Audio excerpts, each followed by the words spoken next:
Welcome to In Depth. Our children in the world we live. Once again, how we deal with violent and at times deadly attacks in our schools is the focus of our conversation tonight.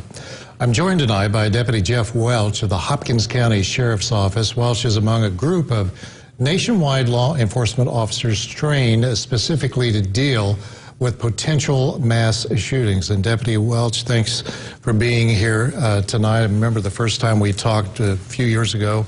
It was San Bernardino, then Las Vegas, Orlando. But we're talking tonight particularly about our schools, our kids. And this is such a complicated issue. No simple answer. No, there's not. There's so many pieces to this moving part. You know, you have the training of the law enforcement officers. You have the training of the faculty and the teachers. And I think we've got to move into that realm of maybe start looking at training the students as well. You told me in the newsroom tonight, perhaps the first people you should talk to would be the teachers themselves. I mean, there are so many human dynamics to this. Mental health providers, lawmakers, the students, of course. But what about the teachers? You know, the teachers are the ones that are there every day. And they know the comings and goings with the school. They know the students. And sometimes I think they are the ones who need the training the most, because when the dynamics of it, the students are going to look to the teachers to do something in that event. And if the teachers are trained on what to do, maybe they can save more of the kids' lives, direct them in the right direction, keep the casualties as low as they possibly can. I talked to a survivor of the Columbine massacre right here at this table about 3 months ago. You were telling me tonight you often listen to those debriefs after a tragedy like that. And in this case, the teacher who was in that library did everything she could to protect those students, but you can only go so far. Yeah, you know, the Columbine 911 tape from the library, that teacher was doing everything that she possibly knew to do at the time to try to save as many kids as she could. And that's what we need to get to the teachers. We need to give them some options, give them something that they can use in case this does happen. There have been active shooter drills that have been undertaken. Obviously, you have participated in them, not only in the schools, but in other public venues. But in Monticello, Indiana, about a week and a half ago, a controversy erupted when officers in that situation actually used projectiles, pellets or what have you, on teachers. And the teachers union said the teachers had no idea of that. Not talking about Monticello, but the Hopkins County Sheriff's Office. How do you personally handle a situation like that? When we do our active shooter training, whether it's in the school system or out in the civilian world, we bring them, the participants in and set them in a classroom, and we give them a quick debrief and explain everything that we're going to do. We use no projectiles whatsoever in our training. Everything that we do, we use blanks. We do triple safety checks before we start any of our scenarios. We don't show the teachers the guns. If we are shooting the blanks off, we will go into a room opposite of them. We may step into the hallway. We don't want to traumatize the teachers any more than hearing gunshots. And speaking of guns, a huge debate right now. There are two sides to this, very polarized. Some advocating teachers, if they so desire, should be armed. The other side basically saying, you're just getting more guns into the school and could possibly be compounding a tragedy. What do you think about that? You know, it's 50-50. I mean, you can argue it both ways.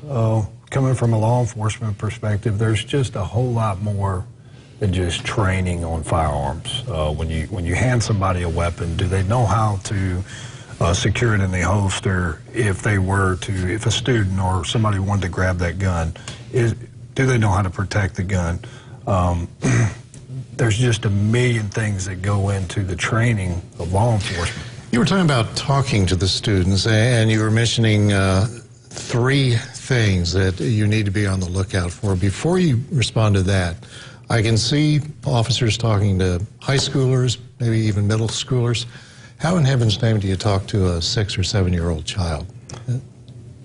I don't think you can. I think you have to talk to those elementary teachers and train them, because students at that age, they look to the teacher for everything. And if we can get the teachers to understand what we need them to do or what we would like them to do, maybe you can open up the conversations a little bit with the students in a way. Like, one of the things that I try to stress is when you're doing lockdown drills, make it more of a game so the students don't know what they're doing, but the game accomplishes getting behind a closed door and locking the door. 3 things you said to look for.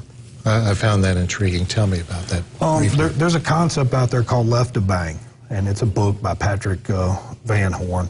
It's written for the military, but it's been adapted into the law enforcement community.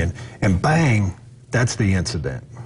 And if we can get left of bang, we get ahead of the game, so to speak. If we're right of bang, we're reacting to the bang. So we look at anomalies, 3 things that are not normal. Something is not right and something is going to happen. Not saying that something bad's going to happen every time, but something out of the ordinary is going to happen in that. So if you start looking for 3 things that are not right in a school setting, you hear something that sounds like a gunshot. We talked about Marshall County, and those students knew what to do. They made tracks. They moved. They were left with no option but to run, and they did a wonderful job at dispersing and getting away from it. And through time, since Sandy Hook, since Orlando, since Las Vegas, have you learned something new after each of these incidents, and the fear that you had, as a law enforcement officer?